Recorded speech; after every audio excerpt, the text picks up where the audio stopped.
मार्गशीर्ष गुरुवार हे सर्वच पकडत असतात, उपवास तापवास करत असतात. लक्ष्मीची पूजा मांडली जाते. शेवटच्या गुरुवारी आपण उद्यापन करत असतो, पण उद्यापनाला अगदी कमी वेळेमध्ये झटपट असा आपल्याला पुरणपोळीचा नैवेद्य बनवायचा असतो. तर आज आपण अगदी गव्हाच्या पिठाची पुरणपोळी, झणझणीत असा कांदा लसूण न घातलेली कटाची आमटी, कुरकुरीत बटाटा भजी आणि तांदळाची खीर असं आपण साध्या सोप्या पद्धतीने नैवेद्याची थाळी अगदी तासभरामध्ये कशी बनवून होईल ते बघणार आहे. तर चला कोणताही वेळ न घालवता पटकनी रेसिपीला सुरुवात करू. सगळ्यात पहिलं काय करायचं आहे, आपण गव्हाच्या पिठाची पुरणपोळी बनवत असल्यामुळे पीठ सगळ्यात पहिलं मळून घ्यायचं, म्हणजे पीठ चांगलं भिजतं. आता इथे ना मी 2 वाट्या गव्हाचं पीठ घेतलेले आणि त्याच वाटीने अर्धा वाटी मी इथे मैदा घेतलेला आहे. मैदा घातल्यामुळे काय होतं, पुरणपोळी सॉफ्ट बनते, एकदम अशी मऊ लुसलुशीत बनते. अगदी तोंडामध्ये टाकली ना की पटकनी विरघळते. कलर येण्यासाठी आपण थोडीशी हळद आणि चवीप्रमाणे यामध्ये मीठ घालायचं आहे. गव्हाचं पीठ असल्यामुळे आपल्याला थोडीशी यामध्ये हळद घालायची. हळदीमुळे सुद्धा पिठाला एक नरमपणा राहतो आणि कलरसुद्धा पुरणपोळीला छान येतो. आता गव्हाचं पीठ असल्यामुळे पीठ कसं मळायचं, तर घट्ट अजिबात मळायचं नाही, एकदम सैलसर असं आपल्याला हे पीठ इथे मळून घ्यायचं आहे.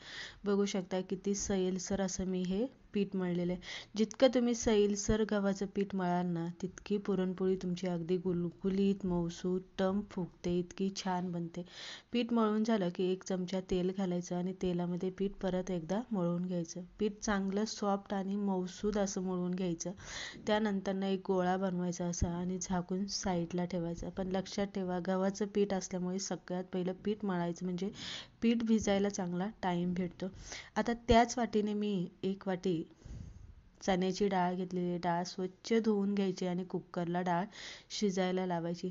अगदीच तुम्हाला जर वेळ असेल तर अगदी तुम्ही पातेल्यामध्ये जरी डाळ शिजवली ना तरी काही हरकत नाही, पण वेळ जर नसेल तर अगदी तुम्ही कुकरमध्ये ही डाळ शिजवू शकता. थोडीशी हळद घातली, 1 चमचा तेल घातलेले आणि एकदम गरम कडकडीत पाणी असं आपल्याला डाळीमध्ये घालायचं, म्हणजे डाळ एकदम मऊसूद अशी शिजते. अगदीच 5-6 शिट्ट्या घेऊन आपल्याला मऊसूद अशी डाळ शिजून घ्यायची. डाळ शिजली ना की अगदी 10 मिनिटामध्ये कुकरमध्ये डाळ शिजून होते. तुम्ही लक्षात जर आणलं असेल किंवा लक्षपूर्वक जर तुम्ही केलं असेल तर अगदी 10 ते 15 मिनिटं लई झालं. डाळ आपल्याला व्यवस्थित चाळणीमध्ये येळून घ्यायची, कारण जे पाणी आपलं राहतं त्याच पाण्याची आपण कटाची आमटी बनवणार आहे. आता काय करायचं आहे, गूळ किंवा साखर तुम्ही घालण्याच्या अगोदर मॅचरच्या साहाय्याने डाळ आपल्याला चांगली फोडून घ्यायची आणि तिचं चांगला असा गरगट करून घ्यायचा मऊसूद. आता ज्या वाटीने आपण डाळ घेतली होती ना त्याच वाटीने आपण अर्धी वाटी आपण गूळ आणि अर्धी वाटी साखर असं आपण यामध्ये दोन्ही एकत्र करून घातलेले. पुरणपोळी ना जितकी गोड असेल ना तितकी ती छान लागते. जर ती गोड नसेल ना तर नुसतंच आपण पीठ खातोय की काय असं वाटतं. त्यामुळे साखर आणि गूळ तुम्ही तुमच्या आवडीनुसार कमी जास्त नक्की करू शकता.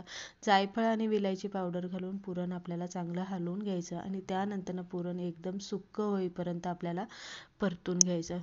बघू शकताय छान असं सुक्क झालेलं आहे. थोडंसं थंड झालं ना की आपल्याला पुरण चाळणीतून वाटून घ्यायचं आहे. आता तुमच्याकडे जर चाळणी नसेल ना तर तुम्ही पुरण यंत्रामधून सुद्धा पुरण वाटून घेऊ शकता.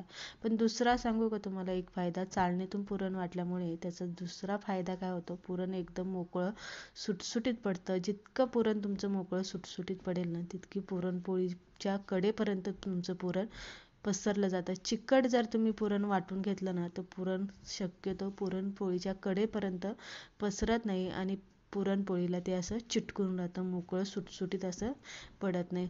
तर एका ताटामध्ये आपल्याला पुरण असं पसरून ठेवायचं, म्हणजे जरासं ते सुक्क बनतं. आता मसाला इथे बनवून घेण्यासाठी खोबरं घेतले, आलं घेतले, खसखस घेतले, पांढरे तीळ, चणा डाळ, जिरी, बडीशेप आणि धने घेतलेले, बेडगी मिरची आणि खडा मसाला मी इथे घेतलेला आहे. मसाल्यामध्ये कांदा आणि लसूण आपण वापरत नाही. आज आपण जर तुम्ही देवीच्या उद्यापनासाठी जर तुम्ही थाळी बनवत असाल तर कांदा लसूण वापरू नका ना, महालक्ष्मीला चालत नाही असं म्हणतात. पण काही ठिकाणी जर तुम्ही नेहमीप्रमाणे करत असाल, चालत असेल तर घातलं तरी काही हरकत नाही आहे. मसाला आपला चांगला भाजून घ्यायचा. तेल अजिबात घालायचं नाही. मसाला भाजताना तेल अजिबात घालायचं नाही. कोरडा मसाला हा कोरडाच भाजून घ्यायचा. त्याचं कारण की मसाला कोरडा भाजल्यामुळे कोरडा वाटला ना की तो पटकनी बारीक होतो आणि एकदम मऊसूद असा वाटला जातो. खोबरंसुद्धा चांगलं वाटलं जातं. आता पाणी न घालताच आपण मसाला थोडासा इथे फिरून घेतलेला आहे आणि त्यानंतर आपण यामध्ये पाणी घालून घेणार आहे आणि मग मसाला आपण इथे बारीक असा वाटून घेणार आहे. तर इथे तुम्ही बघू शकताय मसाला छान वाटला गेलेला आहे.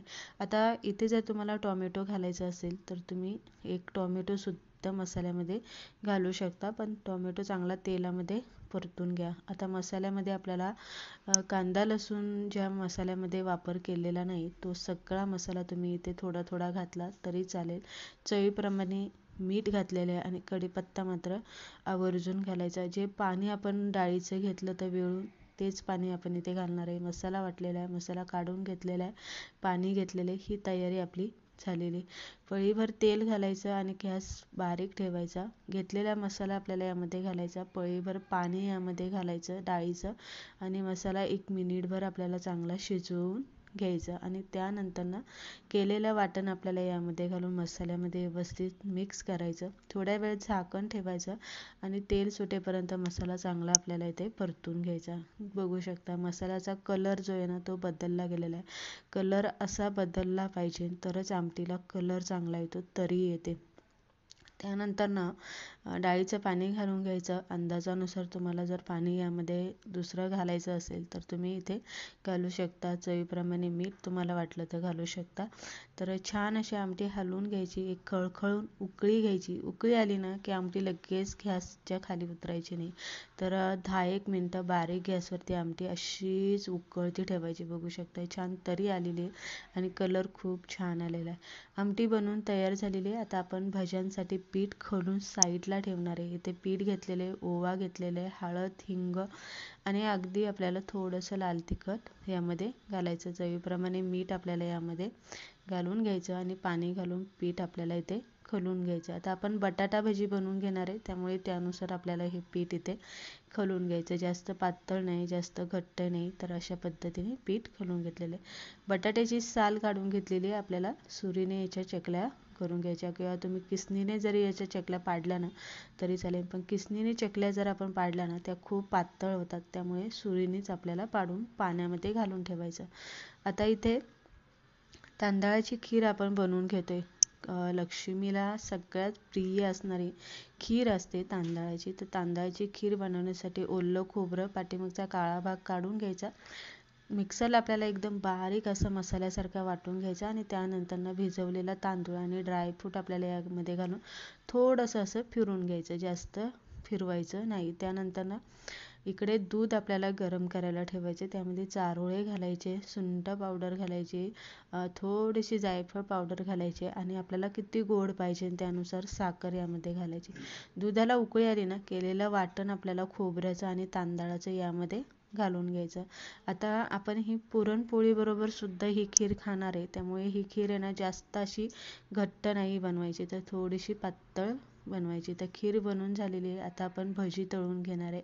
तुम्ही भजी बनवू शकता किंवा बटाट्याची भाजी बनवू शकता, मेथीची भाजी बनवू शकता. तुम्हाला तुमच्या नैवेद्याच्या थाळीमध्ये जे जे पदार्थ तुम्हाला असे एक्स्ट्राचे बनवता येईल ते ते तुम्ही इथे बनवू शकता. आता पिठामध्ये आपल्याला काय करायचं, 1 चमचा गरम असं तेल घालायचं. गरम तेल घातल्यामुळे काय होतं, भजी कुरकुरीत होतात आणि दुसरी गोष्ट म्हणजे भजी तेलकट अजिबात होत नाही.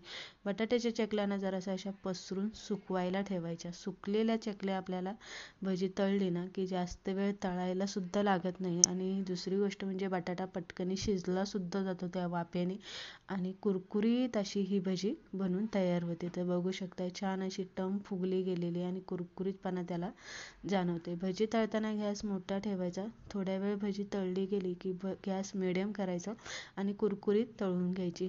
पण तेलातनं बाहेर काढताना मात्र गॅस मोठा करायचा. तेल चांगलं तापवून द्यायचं आणि मग भजी काढून घ्यायची, म्हणजे भजी तेलकट अजिबात होत नाही. भजी आपली इथे तळून झालेली आहे. त्यानंतर पुरणसुद्धा तुम्ही बघू शकता मोकळं सुटसुटीत झालेलं आहे आणि पीठ तुम्ही बघू शकता किती भिजलं गेलेलं आहे. आता तुम्ही म्हणत असाल की खूप पातळ पीठ मळलं गेलेलं आहे, पण मी जेव्हा पुरणपोळी बनवते तेव्हा मला पीठ असंच पातळ लागतं. असं पातळ पीठ असेल ना तरच मला पुरणपोळी चांगली लाटता येते आणि माझी पुरणपोळी चांगली फुगते, मऊ लुसलुशीत होते. अगदी 2-3 दिवस ठेवलं ना तरी ती तशीच मऊ लुसलुशीत राहते.